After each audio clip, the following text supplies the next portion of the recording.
నమస్తే welcome to 99 TV నేను ప్రియాంక భారతదేశంలో బ్యాంకింగ్ రంగానికి సంబంధించిన అతి పెద్ద ఆర్థిక కుంభకోణాల్లో ఒకటిగా మారుతున్న 645 కోట్ల ఐడిఎఫ్సి ఫస్ట్ బ్యాంక్ మోసం కేసు తాజాగా మరో కీలక మలుపు తిరిగింది. ఈ కేసులో హర్యానా ప్రభుత్వ మాజీ అధికారి నరేష్ కుమార్ ను ఎన్ఫోర్స్మెంట్ డైరెక్టరేట్ అరెస్ట్ చేయడం దేశవ్యాప్తంగా చర్చనీయాంశంగా మారింది. సాధారణంగా బ్యాంకు మోసాలు అంటే ప్రైవేట్ కంపెనీలు, వ్యాపారవేత్తలు లేదా రుణాలు తీసుకుని ఎగ్గొట్టిన వ్యక్తులు గుర్తుకొస్తారు. కానీ ఈ కేసు ప్రత్యేకత ఏమిటంటే ప్రజల పన్నుల డబ్బు ప్రభుత్వ ఖాతాల్లో ఉన్న నిధులు, బ్యాంకు ఉద్యోగులు, ప్రభుత్వ అధికారులు, షెల్ కంపెనీలు కలిసి పనిచేసిన ఒక భారీ మనీ లాండరింగ్ నెట్వర్క్ బయటపడిందని దర్యాప్తు సంస్థలు చెబుతున్నాయి. ఈ కుంభకోణం ఎలా బయటపడింది అనే విషయాన్ని పరిశీలిస్తే మరింత ఆశ్చర్యకరమైన అంశాలు కనిపిస్తాయి. హర్యానా ప్రభుత్వం, చండీగఢ్ యూటీ అడ్మినిస్ట్రేషన్, అలాగే కొన్ని విద్యా సంస్థలకు చెందిన బ్యాంకు ఖాతాల్లో ఉన్న నిధులు అనుమానాస్పదంగా మాయమైనట్లు గుర్తించారు. ఆ తర్వాత జరిగిన విచారణలో సుమారు 645 కోట్ల ప్రజాధనం అక్రమంగా మళ్లించబడినట్లు ఆరోపణలు వెలుగులోకి వచ్చాయి. ఈ డబ్బును నేరుగా ఎవరూ తీసుకోలేదు. ముందుగా షెల్ కంపెనీలకు బదిలీ చేసి అక్కడి నుంచి అనేక బ్యాంకు ఖాతాల ద్వారా తిప్పి అసలు మూలాన్ని దాచిపెట్టే ప్రయత్నం జరిగిందని ఈడీ చెబుతోంది. దర్యాప్తులో విక్రమ్ వాద్వా, రిషబ్ రిషి, అభయ్ కుమార్ వంటి వ్యక్తుల పేర్లు బయటకు వచ్చాయి. వీరిలో కొందరు బ్యాంకు మాజీ ఉద్యోగులు కాగా మరికొందరు వ్యాపారవేత్తలు.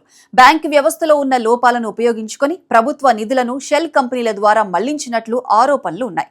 ఈ కేసులో ఇప్పటికే పలువురిని అరెస్ట్ చేయగా తాజాగా మాజీ ప్రభుత్వ అధికారి నరేష్ కుమార్ అరెస్ట్ కావటం కేసుకు కొత్త కోణాన్ని తీసుకొచ్చింది.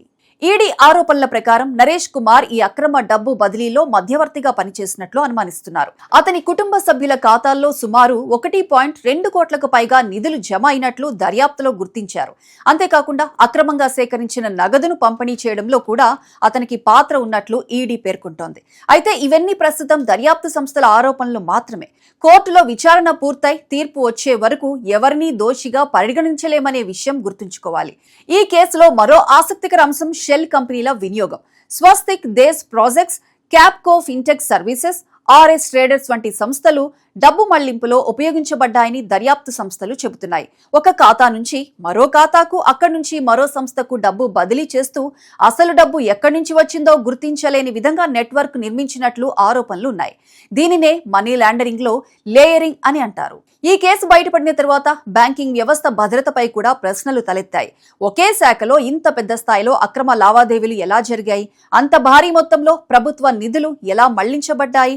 అంతర్గత ఆడిట్లు ఎందుకు గుర్తించలేకపోయాయి? వంటి ప్రశ్నలు ప్రజల్లో చర్చకు వచ్చాయి. అయితే ఫారెన్సిక్ పరిశీలనలో ఇది మొత్తం బ్యాంకింగ్ వ్యవస్థ వైఫల్యం కాదని కొందరు ఉద్యోగులు, అధికారులు మరియు ఇతర వ్యక్తుల కుమ్మక్కుతో జరిగిన ప్రత్యేక సంఘటన అని నివేదికలు సూచించాయి. ఈ కేసు మనకు ఒక ముఖ్యమైన పాఠం చెబుతోంది. ప్రజల పన్నుల డబ్బు సురక్షితంగా ఉండాలంటే కేవలం చట్టాలు సరిపోవు. పారదర్శకత, నిరంతర ఆడిట్, బాధ్యతాయుత పరిపాలన మరియు సాంకేతిక పర్యవేక్షణ కూడా అవసరం. ఎందుకంటే ప్రజాధనం దుర్వినియోగం అయితే నష్టపోయేది కేవలం ప్రభుత్వం కాదు, చివరికి దేశ ప్రజలే.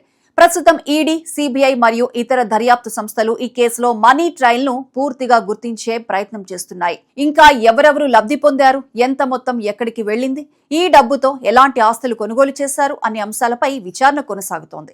రాబోయే రోజుల్లో ఈ కేసులో మరిన్ని సంచలన విషయాలు బయటపడే అవకాశం ఉందని విశ్లేషకులు భావిస్తున్నారు. 645 కోట్ల ఐడిఎఫ్సి ఫస్ట్ బ్యాంక్ మోసం కేసు కేవలం ఒక బ్యాంకు మోసం కథ కాదు. ప్రభుత్వ వ్యవస్థ, బ్యాంకింగ్ వ్యవస్థ మరియు ప్రజానిధుల భద్రతపై దేశవ్యాప్తంగా చర్చకు దారితీసిన ఒక హెచ్చరిక కథగా మారింది.